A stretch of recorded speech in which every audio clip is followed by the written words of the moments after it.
Hello, very good morning and welcome to Athavan newspaper highlights. Today is Saturday, 8th of October 2016. This is Edward with the highlights of today's English newspapers. Firstly, let's have a look on the Daily Mirror.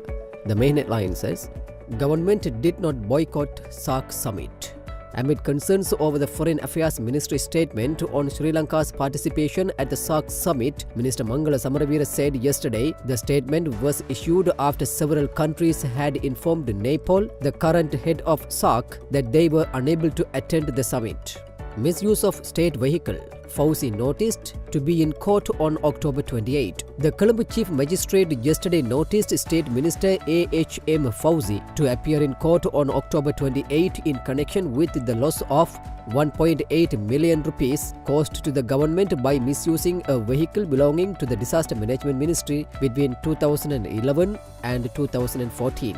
Hiring Air Force helicopters. No payment due from ministers, officials. State Minister of Defence Ruwan Wijewardena yesterday confirmed that there were no payments due from any minister or professional for hiring helicopters from the Sri Lanka Air Force. A front page story of the Daily Mirror on October 7, 2016 says several ministers' officials did not pay for hiring helicopters. This is in connection with the answer I tabled yesterday in relation to the question asked by MP Udaya Gammanpilla. The news item had implicated several ministers including John Amaratunga, Rajida Senaratne, Harin Fernando, Sagal Ratnayaka, Gayanda Karunatilaka and Faisal Mustafa and some officials. No Siwali grounds for Joe rally. Pavitra rejects John Senaviratna's statement. UPFA MP Pavitra Vanyarachi yesterday rejected claims made by SLFP Senior Minister John Senaviratna with regard to the refusal to release the Siwali grounds in Ratnapura for the joint opposition rally on Saturday. At a media conference, she released a letter received from Municipal Commissioner M.W. Kulathilaka and claimed that she had never lied in the past, nor had she any intention of doing so in the future.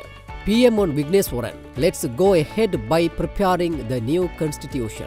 Prime Minister Ranil Wickremesinghe, who responded to recent statements made by Northern Province Chief Minister C.B. Witness Warrant, yesterday suggested that the Parliament should get on with the task of preparing a new constitution, no matter what the Chief Minister or anyone says about it. 16-year-old Sri Lankan lured to Singapore for prostitution. A 16-year-old Sri Lankan whose family was having financial difficulties is reported to have been recruited by her neighbors to work in Singapore as a prostitute. She is reported to have serviced 207 men within a space of 12 days in a brothel at 20 Yalan Sukha in Geylang. Secondly, let's move to daily news. The main headline says, loss of 1.7 million rupees to government. State Minister Fauzi noticed. Bribery Commission files corruption case against Fauzi. Charges filed under Section 70 of Bribery Act. President in Thailand to attend Asia Cooperation Dialogue. President Maithripala Sirisena arrived at the Suvarna Bhumi Airport in Bangkok yesterday morning to attend the Asia Cooperation Dialogue Summit that brings together 34 nations in the Asian region. The president was accompanied by First Lady Jayanthi Sirisena. Jayalalithaa continues to improve. Tamil Nadu Chief Minister Jayalalithaa, who was hospitalized recently for fever and dehydration, continues to improve but requires a long stay at a hospital, even as a team of doctors from AIIMS examined the AIADMK Supremo. Container crashes into house, killing 2. 2 persons died and 2 others were seriously injured when a container carrying a backhoe from Bibila to Chilo skidded off the road and crashed into a house at Galagdara yesterday. This accident took place when the backhoe was being taken to Pallama in Chilo to a construction site. The victims have been identified as the driver and his assistant. Finally, let's move to Ceylon today. The main headline says, Sri Lanka won't boycott SAARC.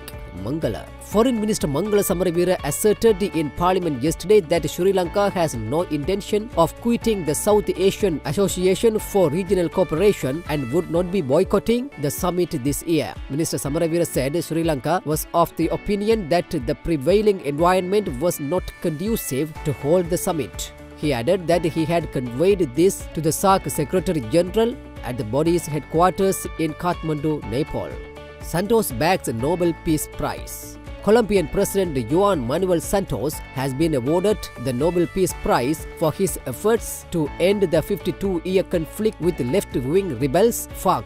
The Nobel Committee in Norway praised him for his peace agreement with the FARC rebels signed last month after 4 years of negotiations. US Exim Bank endorses Sri Lanka. Chairman of Export-Import Bank of the United States, Fred Hochberg, has given a solid certificate to Sri Lanka, claiming that the country has launched a new economic drive under the new regime and that his bank would support any future investments in the country. Finance Ministry sources said, following talks between Hochberg and Finance Minister Ravi Karunanayake, the former has assured the latter of his bank's support to further enhance investments in the production sector. With that, let's come to an end of today's paper highlights. We will come with more news tomorrow morning. Thanks for listening to Athavan Newspaper Highlights.